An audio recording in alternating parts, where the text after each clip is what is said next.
stay aware, and then have that feeling hit you of the oneness wobble, because the oneness is nothing. We call it nothing. But you know, we don't think of all the different breaths we take in a day, or how many of them. And air is a thing we insist that we know what it's all about. But is it? Can you see it? You can only see it if it's filled with fog. Huh? Or smoke. Yes.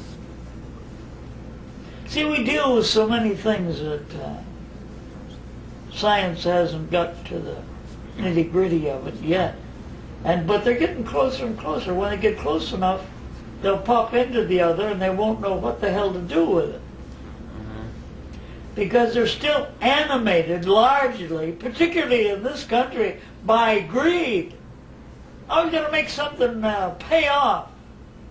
It's going to be a business. Well, that's the way the thing rolls here. And if it wasn't rolling that way, we would not have accomplished in America the wonderful things we have scientifically. The world at large at the present time is on the edge of war. People fighting against the others. But what has to happen? They have to become aware of brotherhood as a reality, and that it is. Not hooked to a superstitious belief. But that brotherhood and neighborliness has to be a practice. And that love is the moral law, but not the moral law as most people think of it. Because love is something that will help us get to the same place of expansion, and we have to have it. Can't have the one without the other if you want to fall awake, of course. Someone says anybody who wants to fall awake is nuts.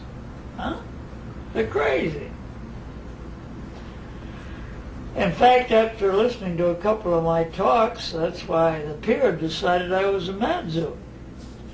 Peer Vilayatkan, you mean?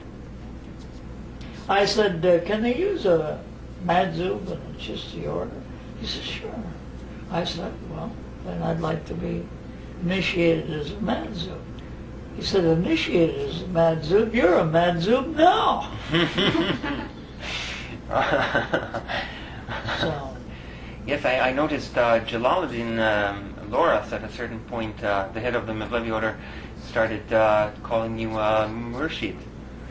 Well, one guy has made me a Murshid in the Sirs, but I don't lay any claims to any of these things. I claim I'm just a guy named Joe, and finding out things about life and trying to share them with other people. So maybe it'll shorten their journey to getting a little better understanding of things. So you don't like to be considered a teacher, a guru, or... No, there was one guy that claimed I was a Swami, too. Said, you've been a Swami for years, Swami Joe. And I said, all right.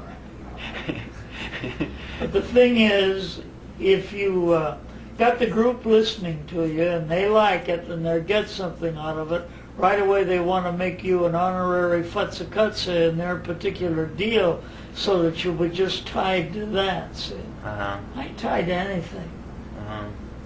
I'm a freewheeling American. All right. And I expect to keep it that way.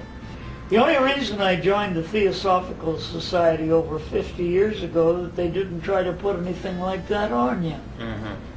You could think or believe as you wished. All you had to believe was in those three things. And of course I believed in those. Any open-minded person would. Yeah. Huh. But still you are considered as a person worthy of great respect, I think, in both the Sufi community well, and the for the Theosophical simple Society. reason I don't try to hurt anybody. I'm a pretty decent guy and I got some common sense. That's all. And a sense of And I'm humor. always yelling at the people, be sure to have a sense of humor, you know? And I'm always saying, whatever you do, use a little common sense. It's a rare commodity. I don't know why they call it common. Huh? See, as long as you got your feet in the mud, you can have your head in the stars. fantasize if you wish to, but connect it up with here. Because this is as much a part of it as any spiritual aspect you could think of. When you got the other, you got this too. If you got it biased, why, you won't think, well, everybody got to join Futsakuts or Gamastram, see? And that don't work. So Dogmas and creeds don't do it. It may hold people in line for a particular group, but the spirit within you, the love of God, is what makes it go. And God, that's not any, for me it isn't any particular human figure or figure in the image of a human being. It just is. It's the isness of it. Everything is that. This is God. All material things are God, as much as standing in front of an altar, or if you're over in Tibet Gao showing to so many thousand times. Huh?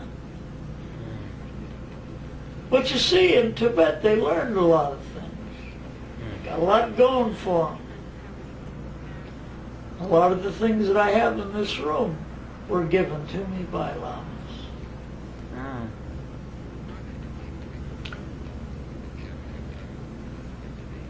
In fact, it's a wonderful way to go if that way satisfies you. Because you got outward practices that makes you think you're going to come to something. That when you get to a certain level, it'll happen to you with spontaneity.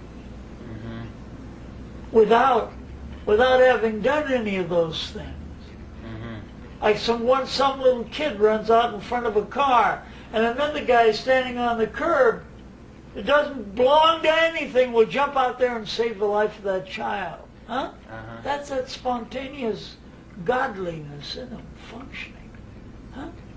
He didn't think about it. If he'd have thought about it, he'd say, hey, I'm not going to step out there and get killed by that car. I'm going to stay right here. Sorry about the child. That love element, you know? We say toward the one, but we are a part of the one at all times. And there's only one. Now you're getting into Sufism. But in a particular thing that Blavatsky wrote, I think that you got to realize that you're part of that one.